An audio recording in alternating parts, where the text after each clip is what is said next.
Hello and welcome everyone. কেমন আছেন প্রত্যেকে? আশা করি অনেক সুস্থ আছো এবং ভালো আছো। তো আজকের ভিডিওটা কিন্তু ভেরি ইম্পর্টেন্ট। যারা আপকামিং আর মাত্র কয়েকটা দিন পরে মাদ্রাসা এসএলএসটি পরীক্ষা দিতে যাচ্ছে গ্রুপ ডি, তাদের জন্য আজকের ভিডিওটা একটু অন্যরকম ভাবে প্রেজেন্ট করার চেষ্টা করছি। বেসিক্যালি যারা মাদ্রাসা বোর্ডের এই যে এসএলএসটি গ্রুপ ডি একটু লক্ষ্য করুন, গ্রুপ ডি এর পরীক্ষা যারা সেপ্টেম্বরের 1 তারিখে রয়েছে, ঠিক আছে, সেপ্টেম্বরের 1 তারিখে রয়েছে, তাদের জন্য কিন্তু আজকের ক্লাসটা ভেরি ইম্পর্টেন্ট। ইংলিশ এবং আমাদের অঙ্কের মধ্যে পরীক্ষা হবে, তাই তো? তাহলে আমাদের ম্যাথ থাকবে কত? আমাদের ম্যাথ থাকবে হচ্ছে 7 নম্বর, আর ইংলিশ থাকবে কত? ইংলিশ থাকবে 8 নম্বর। তাহলে ইংলিশটা কিন্তু ভালো করে জোর দিয়ে পড়তে হবে। তার মধ্যে একটা ভেরি ইম্পর্টেন্ট টপিক হচ্ছে আর্টিকেল এন্ড প্রিপজিশন। এই আর্টিকেল এন্ড প্রেপ হচ্ছে সবথেকে ভেরি ইম্পর্টেন্ট একটা জায়গা। ফ্রি ক্লাসের মাধ্যমে আজকের এই 15 থেকে 20 মিনিট এই ক্লাসটা যে দেখবে, আর্টিকেল প্রিপজিশন যাই আসুক না কেন তার কিন্তু কমপ্লিট হয়ে যাবে। এবং এই 8 এর মধ্যে যদি 1 নাম্বার দেয় আর্টিকেল প্রিপজিশন থেকে, অবশ্যই কিন্তু সে পারবে। যদি 2 দেয়, 2ও কিন্তু সে করে আসতে পারবে। এতটুকু আমার চ্যালেঞ্জ। এই ক্লাস দেখার পরে আর কারোর বাকি থাকবে না, ঠিক আছে? আমার গলাটা ভাঙা, ওই জন্য ক্লাসটা আমি নিতে পারতাম, কিন্তু এই মুহূর্তে নিচ্ছি না। অনেক মজার কৌশলে এই ক্লাসটা করিয়েছি। মন দিয়ে শেষ পর্যন্ত প্রত্যেকটা স্টুডেন্টকে দেখার জন্য রিকোয়েস্ট করব। আমি এটা তাহলে অন করে দিই। এতে ক্লিক করলে তারপরে তুমি ওকে, মানে আমার কোনো দরকার নেই, আমি চলে যাচ্ছি। আমরা ছোটবেলা থেকে বিভিন্ন সময় ধরে ইংরেজির বই ব্যাগে পিঠে নিয়ে একেবারে দুমড়ে মুচড়ে সোজা হয়ে আমরা স্যারের কাছে পড়তে গেছি। আমি তোমাকে দুটো প্রশ্ন করছি, দুটো প্রশ্নের দুটোই যদি তুমি পারো এই ভিডিওটা স্কিপ করে বেরিয়ে চলে যেতে পারো। আর যদি একটা পারো একটা না পারো, তাহলে মনে করবো এই ভিডিওটা তোমার দেখা দরকার আছে। এবং শুধু তাই না, এই ভিডিওটা সকলের জন্য প্রয়োজন। আমি তোমাকে প্রশ্ন করছি, বলো তো, আমি একজন স্টুডেন্ট, কি হবে? আমি স্টুডেন্ট, এটা সবাই পারবে। আর একটু মডারেট করছি, আমি রবীন্দ্র ভারতী বিশ্ববিদ্যালয়ের স্টুডেন্ট। আমি স্টুডেন্ট অফ রবীন্দ্র ভারতী বিশ্ববিদ্যালয়। এই প্রশ্নটার উত্তর দাও। আমি রবীন্দ্র ভারতী বিশ্ববিদ্যালয়ের বাংলা বিভাগের ছাত্র। বলো দেখি, অনেকে পারবে অনেকে পারবে না।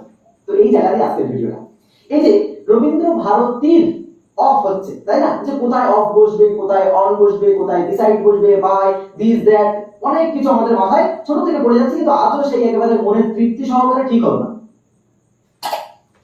আচ্ছা, এখান থেকে একটা দিচ্ছি, আমি কেটে দিচ্ছি, তাই না?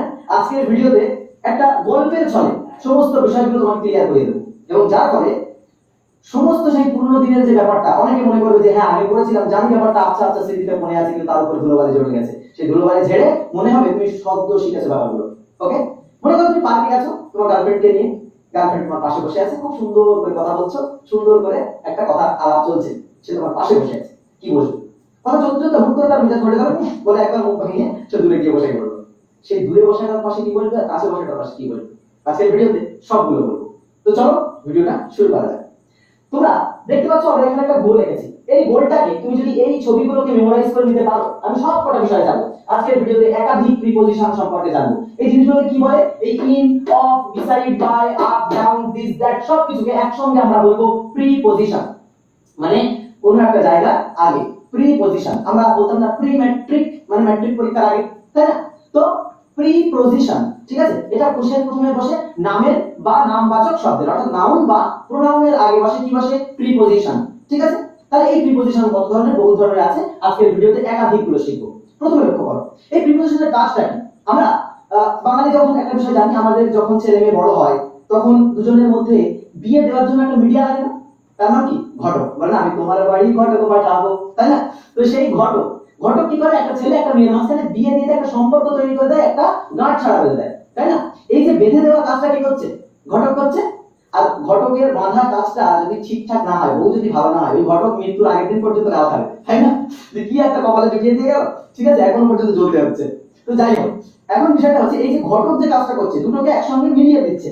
এই প্রিপজিশনের কাজটাও তাই, দুটো বাক্যকে একসঙ্গে জুড়ে দেয়, দুটো বাক্যের মধ্যে বিয়ে দিয়ে দেয়। আশা করি বুঝতে পেরেছো। তো চলো কিভাবে বিয়ে হচ্ছে আমরা বলতে, আজকে খাবো বিয়ে বাড়ি। চলো দেখো, এখানে একটা গোল আমি আঁকলাম। এইটা হচ্ছে তোমার, এইটা দিয়ে সবকিছুকে বিবেচনা করবো। কেমন ভাবে? এই গোলটা যদি উপরে কিছু বসে, মনে করো এই একটা অবজেক্ট, সেটার উপরে তোমার কিছু বসলো, যে কোনো চাকরির পরীক্ষায় তুমি পড়ো না কেন, এই ক্লাসটা দেখার পর তুমি দেখবে অটোমেটিক্যালি তোমার এই বিষয়গুলো তোমার নগদ মনে চলে যাবে। আর তুমি অবশ্যই এই ক্লাসটা তোমার যারা প্রিয়জন রয়েছে তাদের সাথে শেয়ার করে দেবে। ক্লিয়ার? দেখো উপরে বসবে অন হবে, the pen is on the table. টেবিলটা মানে পেনটা টেবিলের উপরে লেগে আছে না, উপরে, ঠিক আছে? সুতরাং উপরে যদি লেগে থাকে এবং যদি গতিহীন হয়, উপরে যখন হবে তখন আগে চিন্তা করবে জিনিসটা গতি আছে না নেই, ঠিক আছে? তোমার কাছে যে কোনো একটা উত্তর আসবে, হয় আছে না নেই। তাহলে যদি গতি না থাকে কি বসাবে?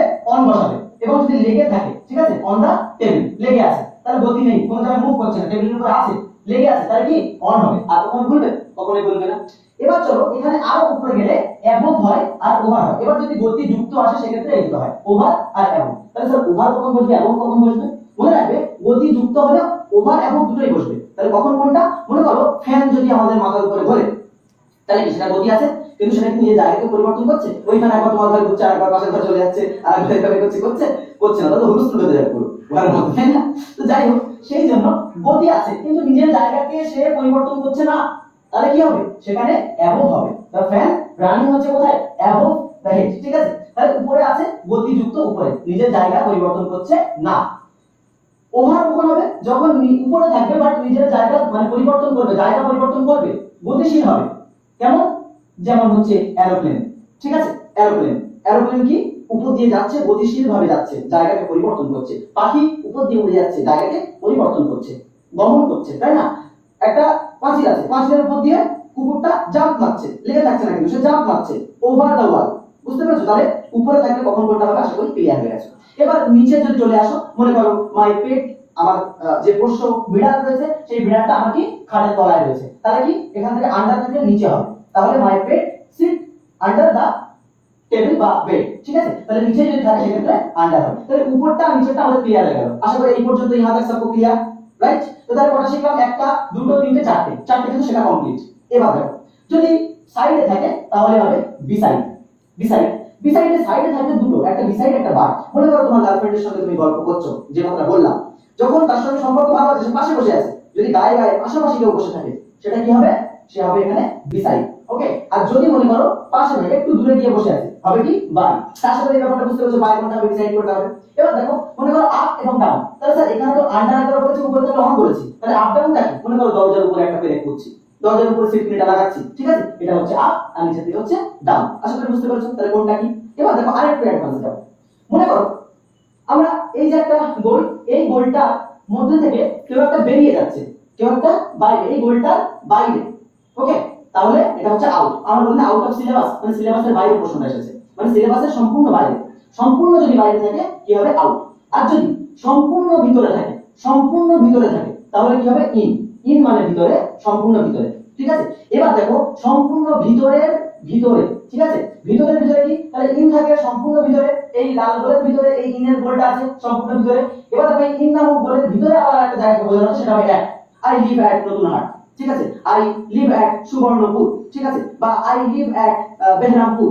এই সমস্ত জায়গাগুলো, ছোট ছোট জায়গাগুলোকে আমরা কি বসাবো? অ্যাট বসাবো। কারণ এটা কি বড় স্থানে আমরা সবসময় ইন বসাবো, তাহলে ভিতরে যদি হয় ইন হবে, ঠিক আছে? যেমন আই লিভ ইন ইন্ডিয়া, মানে আমি ইন্ডিয়াতে বাস করি, তাহলে বড় জায়গা হচ্ছে ইন্ডিয়া, ঠিক আছে? সেজন্য কি বসাবো? ইন বসাবো। এবার ইন্ডিয়ার ভিতরে একটা ছোট জায়গা বাস করে, ভিতরের ভিতরে, তাহলে কি ভিতরের ভিতরে হবে, ছোট জায়গায় অ্যাড হবে। আশা করি এই ব্যাপারটা বুঝতে পেরেছো। তাহলে কোথায় ইন হবে, কোথায় অ্যাড হবে, বুঝতে পেরেছো? আচ্ছা এইবার তাহলে দেখো, তাহলে আউট সম্পূর্ণ বাইরে, আবার একবার রিকল করি, ভিতরে হচ্ছে ইন, আর ভিতরের ভিতরে, ইনের ভিতরে যদি কেউ কিছু বসে তাহলে সেটা হবে অ্যাড। তাহলে ফুললি ক্লিয়ার। এইবার দেখো মনে করো কেউ ভিতরে ঢুকছে, ভিতরে কতগুলো ব্যাপার রয়েছে, তার ভিতরে আমাদের ঢুকতে হবে আর কি। তো কেউ ভিতরে ঢুকছে, যখন আমাদের টিচার ক্লাসের মধ্যে ঢুকছে, ছেলেগুলো সব চুপ হয়ে গেল, রাইট? তাহলে সে ভিতরে ঢুকছে, তখন হবে দেখো ইনটু। দেখো ইন একটা বাইরে একটা ভিতরে, তাহলে বাইরে থেকে ভিতরে ঢুকছে, তাহলে বাইরে থেকে যদি ভিতরে প্রবেশ করে সেক্ষেত্রে কি হবে? ইনটু হবে। আশা করি বুঝতে পেরেছো। এবার দেখো ভিতর থেকে সে বাইরে চলে গেল। আমরা ছোটবেলায় একটা গল্প পড়েছিলাম, যে গল্পটা হচ্ছে দুই বন্ধু একদা রাস্তার ভিতর দিয়ে যাচ্ছে, যেতে যেতে যেতে যেতে সে দেখলো হঠাৎ করে একটা ভাল্লুক সে ঝোপের মধ্যে থেকে চলে আসে, এসে এক বন্ধুকে অ্যাটাক করলো। তো দেখো যখন ভিতর দিয়ে যাচ্ছে, জঙ্গলের ভিতর দিয়ে যাচ্ছে, ঠিক আছে? বা যখন ভাল্লুক অ্যাটাক করলো, সে আরেকজন দৌড়ে পালালো, এরকম গল্প আছে। তো মনে করো যখন দুজন মিলে যাচ্ছিল জঙ্গলের ভিতর দিয়ে, মানে নরমালি স্বাভাবিক চলছিল, কোনো তাড়াহুড়ো নেই, কোনো কোনো কিছু ধরতে হবে সেরকম ব্যাপার নেই, নরমালি ভিতর দিয়ে যাচ্ছে। কোনো কিছুর ভিতর দিয়ে যদি নরমালি স্বাভাবিক গমন করে সেক্ষেত্রে হবে থ্রু, ঠিক আছে? তাহলে নরমালি যদি গমন করে সেটা হবে থ্রু। আর একটা হবে যদি দ্রুততার সঙ্গে গমন করে, মনে করো এর ভিতর দিয়ে বেরিয়ে গেল, শার্ট করে বেরিয়ে গেল, ঠিক আছে, সেটা কি হবে? সেটা হবে অ্যাক্রস, মানে দ্রুততার সঙ্গে, যেমন সুইমিং, ঠিক আছে? তো সেক্ষেত্রে কি হবে? এখানে অ্যাক্রস হবে। এখানে একটু দ্বিমত অনেকের থাকে, তো এই ব্যাপারটা আমি আমার মতো করে বললাম। আশা করি বুঝতে পেরেছো। তাহলে স্বাভাবিক গমন হলে এখানে থ্রু হবে, আর দ্রুততার সঙ্গে যদি যায় কেউ সেক্ষেত্রে হবে অ্যাক্রস। তাহলে আশা করি এই ব্যাপারটা ক্লিয়ার। এইবার দেখো আরেকটু কিছু মাথায় রাখতে হবে। মনে করো আমি যে প্রথম যে কথাটা বলেছিলাম, আমি আমি একজন স্টুডেন্ট, আমি একজন ছাত্র বা ছাত্রী রবীন্দ্র ভারতী বিশ্ববিদ্যালয়ের। এই লয় এর, এই এর বা র একটা দেখতে পাচ্ছ না? এই অফ কথার অর্থ হচ্ছে র, ঠিক আছে? অফ কথার অর্থ কি? র। র যেখানে বাংলায় থাকবে, ইংরেজিতে তার পরিবর্তে হবে অফ। যেমন নদীর মাছ, নদীর মাছ যদি হয়, এই নদী, নদী আর এখানে মাছ, দেখো নদীর একটা র যোগ হচ্ছে না, সেই র এর জায়গায় তুমি ডিরেক্টলি বসিয়ে দেবে হচ্ছে অফ। বুঝতে পেরেছো? তাহলে নদীর মাছ, ফিশ অফ রিভার, এখানে একটা সূত্র কেমন কাজ করে ঠিক এইভাবে। মনে করো এটা তোমার ডানাতে কি লেখা বাংলায়? এই যে নদী, এই যে নদী লেখা, আর এখানে মাছ, ঠিক আছে? রটা মিডিলে, তাহলে রটা মিডিলের রট ঠিক নিচে এসে বসে যাচ্ছে। তাহলে নদী যদি এখানে থাকে, নদী এসে যাবে ইংলিশের ক্ষেত্রে লাস্টে, আর এই মাছ, মাছ যখন এখানে থাকে মাছ চলে যাবে আগে। তাহলে ফিশ মিডিলে অফ, এখানে কি রিভার, তাহলে ফিশ অফ রিভার। তাহলে পুরো বুঝতে পারলে নদীর মাছ ইংলিশ থেকে বাংলা ট্রান্সলেট করার সময় এখানে রিভার্স হয়ে যায়, রিভার্স হয়ে যায়, ঠিক আছে? রিভার্স হয়ে যায়। তাহলে মাছ অফ নদী, সেখানে মানে ফিশ অফ রিভার। আশা করি এই ব্যাপারটা বুঝতে পেরেছো, কখন অফ ব্যবহার করব। ক্লিয়ার? এইবার দেখো আমরা কখন সময়ের ক্ষেত্রে আমাদের এই প্রিপোজিশনগুলো বসাতে হয়, সেই সময় আমাদের গুলিয়ে যায়। সময়ের ক্ষেত্রে বসাতে হবে এখানে, মনে করো 2000 সাল এখানে উল্লেখ করে দেওয়া আছে, নির্দিষ্ট একটা সময়, ঠিক আছে? অতীতের কোনো নির্দিষ্ট সময় থেকে যদি ভবিষ্যতের কোনো নির্দিষ্ট সময়কে ইন্ডিকেট করে সেক্ষেত্রে কি ব্যবহার করব? লক্ষ্য করো, ধরো 2000 সাল। दोस्तों एआई का यूज करके आप एमएस ऑफिस सॉफ्टवेयर একটু ওয়েট করো, আমরা এখানটায় তোমাদের, হ্যাঁ এবার দেখো আমি এখানে বাস করছি 2000 সাল থেকে, কি হবে? I have been living here since 2000, ঠিক আছে? তাহলে আমি এখানে বাস করছি 2000 সাল থেকে, আমি এখানে বাস করছি সিন্স 2000, ঠিক আছে? 2000 সাল থেকে আমি এখানে বাস করব 2000 সাল পর্যন্ত, সেক্ষেত্রে কি হবে? I will stay here till 2023 or until 2023, যতক্ষণ না পর্যন্ত 2023 আসছে ততক্ষণ আমি এখানে থাকবো, ঠিক আছে?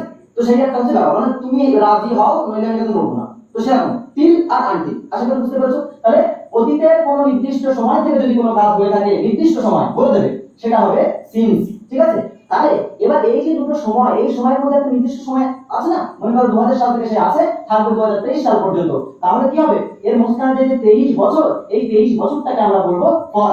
আমি এখানে বাস করছি 23 বছর ধরে। তাহলে আশা করি বুঝতে পেরেছো। তাহলে কোথায় আমরা সিন্স বসাবো, কোথায় আনটিল টিল বসাবো, কোথায় ফর বসাবো, এটা ক্লিয়ার? এইবার চলো আরেকটা বিষয় হচ্ছে, একটা ভালো দাঁড়িয়ে আছে, তার এই পাশে বাবা, এই পাশে মা, সে দুটোর মাঝখানে দাঁড়িয়ে আছে, কি হবে? হবে বিটুইন না এমন? মনে করবে দুই এর মধ্যে যদি কেউ থাকে, দুই এর মধ্যে তুলনা করা হয়, বা এটাকে শুধু একটা এলিমেন্ট হিসেবে মানে বিবেচনা করা হবে। মনে করো কেমন, কোনো ভাবে চাপ নেওয়ার দরকার নেই, দুই এর মধ্যে ছেলেটা দাঁড়িয়ে আছে বাবা এবং মায়ের মধ্যে, দুই এর মধ্যে, মানে সেখানে শুধু সম্পর্ক থাকবে আমার আর তোমার। একটা গোপন কথা বললাম, কি যেন কথাটা? আমাদের চ্যানেলটা সাবস্ক্রাইব করে দেবে। এই কথা তুমি আর আমি জানি, আমি জানি, তাই না? এই কথা কি আমাদের দুজনের মধ্যে হচ্ছে, তাহলে এখানে কি হবে? বিটুইন হবে, ঠিক আছে? আর আমি বললাম hello everyone, this is Nazmul Islam, তোমরা প্রত্যেকে আমাদের চ্যানেলটাকে সাবস্ক্রাইব করে দেবে, সবার মধ্যে বললাম, ঠিক আছে? এটা কি হবে? এমন হবে।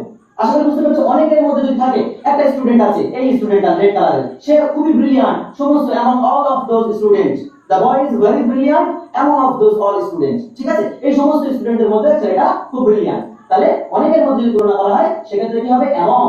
আর যদি দুইয়ের মধ্যে তুলনা করা হয়, মানে তোমার আর আমার মধ্যে যদি ব্যাপারটা থাকে, তাহলে হবে কি হবে? বিটুইন। তাহলে আশা করি বুঝতে পেরেছো। তো আজকের এই শর্ট ভিডিওটার মাধ্যমে আমরা সেই ছোটবেলার জিনিসগুলো শিখেছিলাম। আই থিংক আমি সেই স্মৃতির পর্দা থেকে আবার বিষয়গুলোকে চকচকে করে বসে বসে তৈরি করে দিতে পেরেছি। যদি তোমার এই ভিডিও থেকে কিছু শিখে থাকো, অবশ্যই একটা প্রাপ্তি তোমার কাছে আমার দাবি। কি দাবি? প্রত্যেকে অবশ্যই নাজমুল ইসলাম আমি ছিলাম তোমার সঙ্গে, অবশ্যই চ্যানেলটাকে সাবস্ক্রাইব করে দেবে। আর তুমি কি করবে? অবশ্যই এই যে ভিডিওটা, সেটা সবার কাছে অবশ্যই তোমরা ঠিক আছে, ভিডিও পৌঁছে দেবে। তো এটা তো তোমাদের কাছে আমার বলার থাকলো, কিন্তু তার আগে যে কথাটা আমি বলতে চাইবো সেটা একটু প্রত্যেকটা স্টুডেন্টকে আমি বলবো, প্রত্যেকটা ক্যান্ডিডেটকে, পরীক্ষার্থীকে, যে এই বিষয়টা প্রত্যেকে একটু মাথায় রাখো। তোমাদের এখানে আমি একটা বিষয় একটু দেখাচ্ছি, ফাস্ট ফরওয়ার্ড। প্রত্যেকে এই জায়গাটা একটু লক্ষ্য করো, আমাদের যে তোমাদের জন্য যে এই মুহূর্তে এইরকম ভাবে যদি তোমরা ক্লাস করতে চাও, তাহলে অবশ্যই তোমাকে আমাদের এই যে অফার রয়েছে শেষ মুহূর্তের সেরা প্রস্তুতি, তাহলে এই ব্যাচ আমাদের অলরেডি শুরু হয়ে গেছে, বহু স্টুডেন্ট ভর্তি অলরেডি হয়ে গেছে। এর মধ্যে আমাদের অঙ্ক কোর্স, ইংরাজি কোর্স একসঙ্গে থাকবে। এই দুটো সাবজেক্টের একেবারে এইভাবে সুন্দর করে তোমার সামনে তুলে ধরা হবে, যাতে পরীক্ষায় প্রশ্ন দেখে তুমি নিজের থেকে করতে পারো, সেইভাবে তৈরি করে দেওয়া হবে। এবং এখানে জানো মানে ইংলিশ এবং ম্যাথ দুটো সাবজেক্টেই কিন্তু তোমাকে সমানভাবে যোগ্যতা অর্জন করতে হবে। একটাই বেশি পেলে আর একটা জিরো পেলে তাহলে কিন্তু তুমি ফেল দাঁড়ায় যাবে। তো এই জন্য মাথায় রাখতে হবে, দুটো একসঙ্গে যদি করতে চাও তাহলে আমাদের কোর্সের ফিস রয়েছে এই মুহূর্তে 1600 টাকা।